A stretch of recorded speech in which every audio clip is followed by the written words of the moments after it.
کبھی قسمت ہمیں اس موڑ پر لے آتی ہے جب ہم بے بس ہو جاتے ہیں، وہ بھی اس قدر کہ ہمیں صرف اور صرف دوسروں کے اشاروں پر سر جھکانا پڑتا ہے۔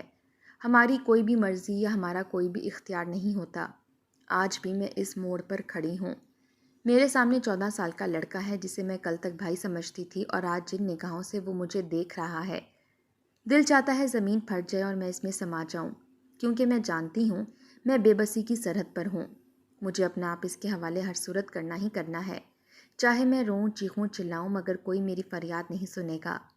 میں 28 سال کی ہوں اور وہ مجھ سے آدھی عمر یعنی 14 سال کا ہے۔ وہ مجھے دیکھ رہا ہے اور میں اپنے اندر نامعلوم کتنی جنگیں لڑ رہی ہوں۔ میں جانتی ہوں مجھے شکست کھا کر مجھے اسی کے حکم پر سر جھکانا پڑے گا، مگر کیوں؟ اس کیوں کے جواب کے لیے آپ کو میری کہانی سننا پڑے گی۔ مجھے بتائیے گا کہ قصور کس کا تھا۔ میرا نام بانو ہے، میں ایک قصبہ نما گاؤں میں رہتی ہوں۔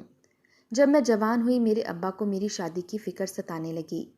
شوکت ہمارے ہی گاؤں کا گبرو جوان تھا اور رکشہ چلاتا تھا۔ میں چند ایک بار اس کے رکشے میں اپنی ماں کے ساتھ بیٹھ چکی تھی۔ میں نے غور کیا، وہ سامنے کے شیشے سے میری طرف دیکھتا ہے۔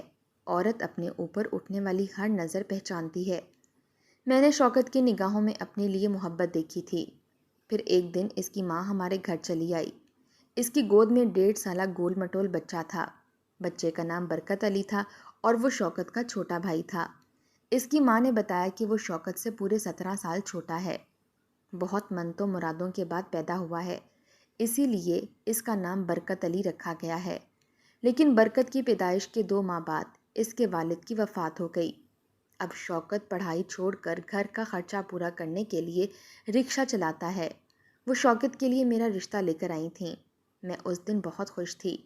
ہم غریبوں کے گھر محنت کش کا رشتہ آنا بھی کسی نعمت سے کم نہیں ہوتا۔ سب سے اہم بات یہ تھی کہ شوکت کے گاؤں کے چودھریوں کے ہاں بھی بڑی عزت تھی۔ پھر وہ دن آ گیا جب شوکت مجھے دلہن بنا کر اپنے گھر لے گیا۔ اس کا گھر بھی ہمارے گھر کی طرح چھوٹا تھا، مگر میں سمجھتی تھی جس گھر میں محبت ہو وہاں پر یہ سب ثانوی ہو جاتا ہے۔ پہلی رات جس کے بارے میں لڑکیاں بہت خواب بنتی ہیں، میں نے بھی اس رات کے بارے میں بہت سوچا تھا۔ میں بے حد خوش تھی، لیکن میری خوشی شاید چند پلوں کی ہی تھی، بس ایک پل، اور تمام خواہشات، تمام خوشیاں ملیہ میٹ ہو چکی تھیں۔ اس رات جب شوکت میرے پاس آیا، اس کے قدم لڑکھڑا رہے تھے۔ جیسے ہی وہ قریب ہوا مجھے اس سے عجیب سی حمق محسوس ہوئی۔ اس کی آنکھیں لال انگارہ کی مانند تھیں اور اسے کوئی ہوش نہیں تھا کہ وہ کیا کہہ رہا ہے اور اسے کیا کہنا چاہیے، کیونکہ وہ شراب کے نشے میں دھت تھا، اور اسی نشے میں اس نے زندگی کی اذیت ناک شروعات کی تھی۔ صبح ہونے تک مجھے لگا میرے اندر کی بانو کی موت ہو گئی ہے، اور یہ جو بت نظر آ رہا ہے وہ صرف دنیا کی خانہ پوری کے لیے ہے۔ ولیمے میں میری سہیلیاں مجھے منہ دکھائی کے تحفے کا پوچھتی رہیں، اور میں میک اپ کی تہہ کے نیچے نیلو نیل چہرہ لیے ان کو جھوٹی مسکراہٹ کے ساتھ مطمئن کرتی رہی۔ اس دن میری زندگی کا ایک نیا باب شروع ہوا۔ اس باب کے ہر ورق پر صرف دکھ اور دکھ ہی تھا۔ شوکت کی اماں ہماری شادی کے چند ماہ بعد ہی زندہ رہیں، اور ان کے جانے کے بعد میں بے حد تنہا ہو گئی۔ وہاں پر 2.5 سالہ برکت کی ذمہ داری بھی مجھ پر آ پڑی۔ دوسری جانب میں بھی امید سے تھی۔ شوکت کا اب بھی وہی چلن تھا، وہ سارا دن رکشہ چلاتا اور شام کو چودھریوں کے ڈیرے پر چلا جاتا۔ وہاں شراب کباب کی محفل جمتی اور وہ روز ہی شراب کے نشے میں گھر آتا۔ ذرا ذرا سی بات پر مجھے دھنک کر رکھ دیتا۔ برکت نے اب باتیں کرنا شروع کر دیں۔ وہ مجھ سے مانوس بھی بہت تھا، کیونکہ میں بالکل ماں کی طرح اس کا خیال رکھتی تھی۔ اب سب شوکت مجھ پر ہاتھ اٹھاتا تو وہ اپنی کمزور سی آواز میں نہیں نہیں کہتا اور آ کر اس کا ہاتھ روکنے کی کوشش کرتا۔ ایسے میں وہ مجھے بہت پیارا لگتا تھا۔ یوں لگتا تھا جیسے میرا اس تپتے صحرا میں کوئی اپنا ہے جو مجھے ہر دکھ، ہر پریشانی سے بچانا چاہتا ہے اور میرے ظلم کا بدلہ بھی لینا چاہتا ہے۔ پھر ایک دن شوکت مجھے مار کر بے ہوش کر کے خود گالیاں دیتا گھر سے چلا گیا۔ برکت نے مجھے بے ہوش دیکھا تو اس نے ساتھ والی ہمسائی کو بلا لیا۔ ہمسائی نے مجھے اس حالت میں دیکھا تو فوراً ہسپتال لے گئی۔ اسی دن میری بیٹی ہمنا کی پیدائش ہوئی۔ ہمنا گول مٹول سی بے حد خوبصورت بچی تھی۔ برکت نے اسے اپنی گود میں لیا۔ میں نے اسے بتایا یہ تمہاری بھتیجی ہے، تم اس کے چچا لگتے ہو۔ وہ اس عمر میں نہیں تھا کہ رشتوں کی سمجھ آتی، مگر میری ہر بات پر سر ہلا دیتا۔ شوکت کو جب پتہ چلا کہ اس کے گھر بیٹی ہوئی ہے تو وہ ہسپتال سے مجھے لینے آیا۔ سب سے حیرت انگیز بات یہ تھی کہ اس کے ہاتھ میں فروٹس کے شاپر اور بچے کے لیے کچھ چیزیں تھیں۔ اس نے مجھ سے پچھلے تمام رویوں کی معافی مانگی اور کہا میں کبھی شراب پی کر گھر نہیں آؤں گا، نہ ہی وہ مجھ پر ہاتھ اٹھائے گا۔ میری بیٹی ہمنا میرے لیے خوش قسمت تھی۔ اس کے پیدا ہوتے ہی شوکت میں ایک اچھا بدلاؤ آیا تھا۔ برکت بھی اپنے بھائی کو دیکھ کر بے حد خوش ہوا کیونکہ وہ میرے ساتھ نرمی سے بات کرتا تھا۔ اس دن ہمارے گھر میں خوشیاں ہی خوشیاں تھیں۔ شوکت کبھی اپنی بیٹی کے ساتھ کھیلتا اور کبھی مجھے کھانے کے بارے میں پوچھتا۔ اس نے میرے ساتھ وعدہ کیا وہ کبھی بھی چودھریوں کے ڈیرے پر نہیں جائے گا۔ اس نے تمام برے کاموں سے توبہ کر لی۔ شوکت نے اب برکت کو اسکول میں داخل کروا دیا۔ اسے پڑھا لکھا کر بڑا آدمی بنانا چاہتا تھا، اسی لیے گاؤں کے سرکاری اسکول کی بجائے شہر کے اچھے اسکول میں داخل کروا دیا۔ اب میں ہمنا کے ساتھ مصروف رہتی۔ برکت اسکول سے آتا تو اس کے چھوٹے چھوٹے کام کرتی۔ شوکت شام کو ہی گھر آ جاتا، پھر وہ ہمنا کے ساتھ کھیلتا تو میں کھانا بنا لیا کرتی۔ ہماری زندگی بہت اچھی گزر رہی تھی کہ اس دن چودھری کا ایک خاص آدمی شوکت کو بلانے آیا۔ شوکت مجھے دال گوشت کی فرمائش کر کے خود اس کے ساتھ چودھری کی بات سننے گیا۔ کھانا بنا کر کافی دیر اس کا انتظار کرتی رہی مگر وہ نہیں آیا۔ اس رات میں نے کھانا نہیں کھایا۔ بچے کو سلانے کے بعد پریشانی کے عالم میں بیٹھی رہی کہ شوکت اب تو بدل گیا تھا، اللہ ہی خیر کرے، اب کیا ہونے والا ہے، چودھری سے کوئی نقصان نہ پہنچا دے۔ اسی سوچ میں رات کا 1 بج گیا۔ میرا انتظار نہ ختم ہوا۔ مجھے عجیب سا وہم ستا رہا تھا، خیالات نے اپنی گرفت میں لے رکھا تھا۔ رات کے 2 بجے کا وقت تھا، دروازے پر دستک ہوئی۔ میں نے بے تابی سے دروازہ کھولا، لیکن اس وقت میری حیرت کی انتہا نہ رہی جب شوکت نے لڑکھڑاتے ہوئے اندر قدم رکھا۔ وہ پھر سے شراب پی کر آیا تھا۔ میں نے اس کو اپنا وعدہ یاد دلایا تو وہ کبھی شراب نہیں پیے گا۔ اس نے سنی انسنی کر دی۔ وہ سونے ہی لگا تھا مگر میں نے اسے زور دیا کہ اب تو اس کی بیٹی ہے، وہ اپنی بیٹی کی خاطر بدلا تھا، اسے بیٹی کا کوئی احساس ہے یا نہیں۔ اس نے مجھے گھور کر دیکھا۔ شراب کے نشے میں وہ اپنی پرانی روش پر آتے ہوئے مجھے مارنے لگ گیا۔ ایک بار پھر میں قسمت کے ہاتھوں اور شوکت کے ہاتھوں مار کھا رہی تھی۔ میں دونوں جانب سے بے بس تھی۔ اس دن کے بعد میری زندگی کی وہ سیاہ رات شروع ہوئی جس کی صبح کا انتظار مجھے اس موڑ پر لے آیا جس کا میں نے کہانی کے آغاز میں آپ کو بتایا تھا۔ اس دن کے بعد اگلے آنے والے چند دنوں میں مجھ پر ایسے انکشافات ہوئے، میں ان کی تاب نہ لاتے ہوئے کئی دنوں تک بیمار رہی۔ اس دوران میری بیٹی کو بھی برکت اپنے ننھے منھے ہاتھوں سے سنبھالتا رہا اور میری دل جوئی کرتا رہا۔ شوکت کے بارے میں جو باتیں مجھے پتہ چلیں انہوں نے میری ہستی کو ہلا کر رکھ دیا تھا۔ شوکت نہ صرف شراب پینے کی گندی لت میں مبتلا تھا بلکہ اس کی سب سے غلیظ ترین حقیقت جو میرے سامنے آئی تھی اس نے مجھے اپنی ہی نگاہوں سے بھی گرا دیا، کیونکہ اب جب شوکت شراب پی کر آتا تھا تو مجھے مارتا نہیں تھا بلکہ بہت زیادہ باتیں کرتا تھا۔ اس کی مار پیٹ سے تو میرا جسم زخمی ہوتا تھا مگر آج اس کی باتوں سے میری روح چھلنی ہونے لگی۔ کاش یہ سب سننے کی بجائے میں اپنے کانوں کے پردے پھاڑ دیتی، مگر میری مجبوری تھی کہ میں اس کی بیوی تھی اور ایک اچھی بیوی ہونے کے ناطے مجھے یہ فرض ساری زندگی نبھانا تھا۔ شوکت جو کہ چودھریوں کے شکنجے میں تھا یا پھر چودھری اس کے شکنجے میں تھا یہ کہنا مشکل تھا۔ شوکت رکشہ چلاتا تھا اور اس کے رکشے میں اسکول کالج کی لڑکیاں بھی شہر پڑھنے جاتی تھیں۔ جب بھی کوئی اکیلی معصوم صورت لڑکی اس کے رکشے میں بیٹھتی تو وہ بڑی چالاکی سے اسے بہلا پھسلا کر چودھری کے ڈیرے میں لے جاتا اور وہاں پر چودھری عثمان لڑکی کی عصمت کو تار تار کرتے، پھر یہ لوگ دلال بن کر اس لڑکی کو بازار حسن جیسی غلیظ اور گندی جگہ پر بیچ آتے۔ وہ یہ کام عرصے دراز سے اس خاموشی اور رازداری سے کر رہے تھے کہ دیواروں تک کو نہیں پتہ تھا۔ اب جب ہماری زندگی میں ہمنا آ گئی تو شاید شوکت کو احساس ہونے لگا کہ اس کی بھی ایک بیٹی ہے، اب اسے ان معاملات میں نہیں پڑنا چاہیے۔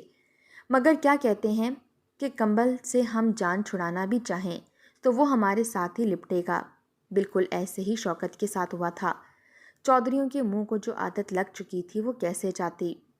اگر پہلے شوکت اپنی رضامندی سے لڑکیاں انہیں سپلائی کر رہا تھا تو اب شاید مجبوری میں ہی صحیح لیکن وہ اس کام کو چھوڑ نہیں سکتا تھا۔ وہ یہ بھی جانتا تھا کہ یہ عیش بھی چودھریوں کی دی ہوئی رقم کی سر پر ہے۔ رات بھر شراب پینے کے بعد صبح رکشہ چلا کر کس طرح کمائی ہوتی ہے، اب مجھے شوکت سے گھن آتی تھی۔ جیسے جیسے ہمنا بڑی ہو رہی تھی وہ بے حد پیاری لگتی۔ میں اسے دیکھتی تو ڈر جاتی، مجھے لگتا کہیں اس کو اپنے باپ کے کرموں کی سزا نہ مل جائے۔ میری یہ سوچ راتوں کی نیند اڑانے کے لیے کافی تھی۔ برکت بھی بڑا ہو رہا تھا، اس کی کوئی بھی عادت اپنے بڑے بھائی پر نہیں گئی تھی۔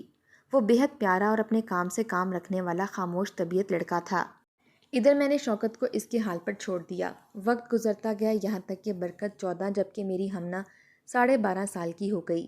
برکت کا قد کافی لمبا تھا، وہ اپنی عمر سے بھی بڑا لگتا تھا، مجھے بھابھی کہا کرتا۔ ہمنا اسے چاچو کہتی تھی اور وہ ہم دونوں ماں بیٹی کا بہت خیال رکھتا۔ میرے لیے وہ بالکل ہمنا جیسا ہی تھا، اس کو میں نے اپنی اولاد بنا کر پالا تھا۔ اب ہمیں شوکت کی پرواہ نہیں تھی، اس کی وہی شب و روز تھے۔ میں نے خود کو ان پریشانیوں سے اور فکروں سے آزاد کر دیا تھا۔ انہی دنوں ہماری زندگی پھر سے ایک طوفان کی زد میں آئی کہ سب کچھ ملیا میٹ ہو گیا۔ سب زندگیاں نہ صرف برباد ہو گئیں بلکہ تباہ و برباد ہو گئیں۔ اس دن شوکت کے رکشے پر ایک بے حد خوبصورت اور تنہا لڑکی بیٹھی، جس کا حسن دیکھ کر شوکت کی نیت خراب ہو گئی۔ وہ اسے کہنے لگا اس طرف سے سڑک ٹھیک نہیں ہے، وہ اسے دوسری جانب سے کچے پہیے کی طرف اس کی مطلوبہ جگہ پر چھوڑ آئے گا۔ وہ اسے لے کر چودھریوں کے ڈیرے میں جو کہ دریا کے کنارے واقع تھا لے گیا۔ اسے کہنے لگا تم یہاں بیٹھو، میرے رکشے میں تھوڑا سا مسئلہ ہے، وہ ٹھیک کر لوں پھر تمہیں گھر چھوڑاؤں گا۔ وہ سیدھا چودھریوں کے پاس حویلی پر آیا اور اس نے لڑکی کے بارے میں چودھری کو بتایا۔ جب وہاں ڈیرے پر یہ شیطانی کھیل کھیلا جا رہا تھا تبھی میرے در پر دستک ہوئی۔ میں نے دروازہ کھولا، باہر ساتھ والے گاؤں کے چودھری اور ان کے آدمی تھے۔ انہوں نے مجھ سے شوکت کے بارے میں پوچھا۔ میں نے کہا وہ تو رکشہ لے کر گیا ہے، لیکن اب ان کے انداز سے ہی مجھے کچھ غلط ہونے کا احساس ہوا۔ پوچھنے پر معلوم ہوا کہ شوکت کے رکشے پر ساتھ والے گاؤں کے چودھری صاحب کی بیٹی بیٹھی تھی، لیکن وہ ابھی تک گھر نہیں پہنچی۔ یہ بات انہیں گاؤں کے قوالے نے بتائی تھی کہ چودھری صاحب کی بیٹی رکشے میں بیٹھ کر گھر گئی تھی۔ اپنے شوہر کا یہ کارنامہ سن کر میں نے دل تھام لیا۔ میں جانتی تھی کہ وہ لڑکی کہاں ہوگی اور اس کے ساتھ کیا ہو رہا ہوگا، لیکن میں نے انہیں کچھ نہیں بتایا۔ وہاں گلی سے ایک شخص گزر رہا تھا، ہمارے گھر کے باہر لوگوں کا مجمع دیکھ کر رک گیا اور پوچھنے لگا کہ کیا ہوا ہے۔ چودھری کے بندوں سے اصل بات کا پتہ چلنے کے بعد وہ شخص کہنے لگا کہ شوکت کا رکشہ اس نے چودھریوں کے ڈیرے کی طرف جاتے ہوئے دیکھا ہے۔ اس کے رکشے میں ایک لڑکی بیٹھی ہوئی تھی۔ یہ سنتے ہی چودھری اور اس کے آدمیوں نے فوراً ڈیرے کی جانب دوڑیں لگائیں۔ میں دروازے کے باہر دروازے کو تھامے بیٹھی سوچنے لگی کہ اب کیا ہونے والا ہے۔ برکت اسکول سے آیا، مجھے اس طرح پریشان دیکھ کر پوچھنے لگا کہ کیا ہوا ہے۔ میں نے بتایا تو وہ مجھے تسلی دینے لگا۔ یکدم میرا بلڈ پریشر لو ہو گیا۔ برکت نے مجھے اٹھا کر اپنے کمرے میں لٹا دیا۔ دوسری جانب یکدم پورے گاؤں میں شور مچ گیا۔ جیسے ہی خبر چودھریوں تک پہنچی انہوں نے لڑکی کو وہاں چھوڑ کر بھاگنے کی۔ جب ساتھ والے گاؤں کا چودھری وہاں پہنچا اس کی بیٹی دریا میں ڈوب گئی، لیکن اسے فوراً اس کے باپ کے آدمیوں نے بچا لیا۔ اب وہ چودھری اور شوکت کو ڈھونڈنے لگے۔ چودھری تو روپوش ہو گیا، مگر بدقسمتی سے شوکت ان کے ہاتھ لگ گیا۔ انہوں نے اپنی بیٹی کا بدلہ لینے کے لیے اس کا پیچھا کیا اور گولی مار دی۔ شوکت وہاں موقع پر ہی ہلاک ہو گیا اور میں بیوہ ہو گئی۔ اب چودھریوں نے پنچایت بٹھا لی جس میں 2 بڑے اہم فیصلے ہونے تھے۔ گاؤں کا رواج یہ تھا کہ جو شخص کسی کی بیٹی کی عزت خراب کرے جواب میں اس کی بیٹی کو بلی چڑھانا پڑتا ہے، یعنی وہ دوسرے فریق کو دے دی جاتی ہے۔ اب وہ اس سے جیسا چاہے سلوک کریں، چاہے تو اسے مار دیں، چاہے تو ساری زندگی نوکر اور رکھیل بنا کر رکھیں یا پھر اس سے نکاح کر لیں۔ اب یہ ان پر منحصر ہے۔ پنچایت میں میرے 12.5 سالہ بیٹی کو قربان کر دیا گیا، مجھ سے چھین کر ساتھ والے گاؤں کے چودھری کو دے دی گئی۔ وہ اسے لے کر جا رہے تھے اور میں بے بسی سے اسے دیکھ رہی تھی۔ میں نے روک بھی نہیں پا رہی تھی۔ میری معصوم بیٹی روتی رہی، چلاتی رہی، کہتی رہی میرا کیا قصور ہے، اس واقعے کی کیے کی سزا مجھے کیوں دے رہے ہو؟ مگر کسی نے اس کی ایک نہ سنی۔ سب لوگ اسے لے کر چلے گئے۔ میں اسے جاتا دیکھ کر سکتے میں تھی کہ اچانک میری زندگی کا ایک اور فیصلہ ہو گیا، ایسا فیصلہ جس کے بارے میں کبھی میں نے سوچا بھی نہیں تھا۔ وہ بھی ہمارے گاؤں کا رواج تھا، جس عورت کا شوہر فوت ہو جاتا اس کی شادی شوہر کے چھوٹے بھائی سے کر دی جاتی، جسے میں نے ہمیشہ اپنا چھوٹا بیٹا سمجھا تھا۔ وہ کس طرح سے شادی کر سکتی تھی میں اس سے؟ میں نے بولنا چاہا مگر وہاں بیٹھے مردوں نے مجھے خاموش کروا دیا۔ برکت بہت چیخا چلایا روتا رہا کہ میری بھابھی نہیں، میری ماں ہے، میں کس طرح اپنی ماں سے شادی کروں؟ خدا کے لیے مجھے جان سے مار دو، مگر اتنی بڑی سزا مت دو۔ ہم دونوں کی فریاد کسی نے نہیں سنی اور پنچایت نے ہمیں میاں بیوی بنا کر ہی گھر روانہ کیا۔ شوکت تو چلا گیا، مگر اس کے جانے کے ساتھ ہم سب کی زندگیاں سولی پر لٹک گئیں۔ میری جان سے پیاری بیٹی ہمنا کو باپ کے کیے کی سزا ملی، وہیں میں نے اپنے بیٹے جیسے دیور کو کھو دیا۔ ہمارے بیچ رشتہ بدلتے ہی ایک ایسی خلیج حائل ہو گئی جس کو بتانا بھی مشکل تھا۔ ہم گھر میں رہتے مگر اجنبیوں کی طرح تھے، ایک دوسرے سے نظریں چرائے پھرتے۔ دوسری جانب ہمنا کو چودھری اپنے گھر لے گیا۔ فواد چودھری کی ماں نے اسے دیکھ کر چودھری کو اس کے پاس جانے سے منع کر دیا۔ شاید یہ میری ماں کی کوئی نیکی تھی جو میری بچی کے سامنے آ گئی۔ چودھری اپنی ماں کی بات نہیں ٹال سکتا تھا۔ چودھری کی ماں نے ہمنا کو اپنے کمرے میں رکھ لیا اور پھر اسے اسکول داخل کروا دیا۔ وہ اسکول کا سبق بھی پڑھتی اور اس کی ماں کی خدمت بھی کرتی۔ اس طرح 3 سال بیت گئے۔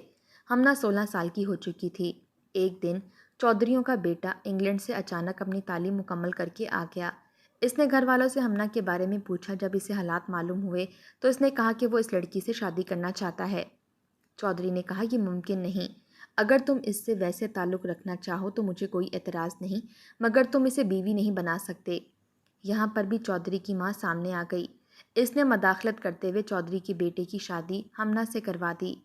جس دن اس کی شادی ہوئی اسی دن چودھری کی ماں انتقال کر گئی۔ جاتے ہوئے وہ میری بیٹی کو محفوظ ہاتھوں میں تھما گئی تھی۔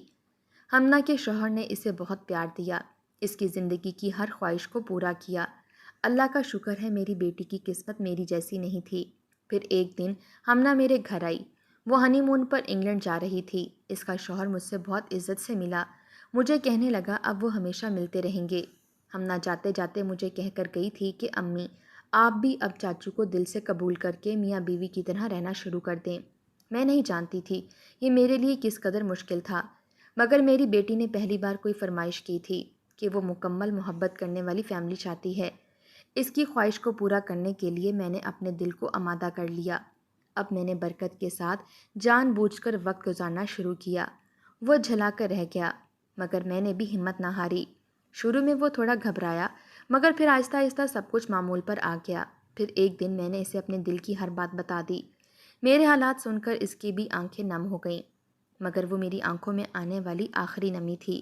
اس کے بعد برکت علی نے مجھے کبھی اداس نہیں ہونے دیا۔ آج بھی وہ اپنی چھوٹی چھوٹی باتوں سے مجھے ہنساتا ہے۔ میرا یوں خیال رکھتا ہے جیسے کوئی نو بیاہتا جوڑا ہوتا ہے۔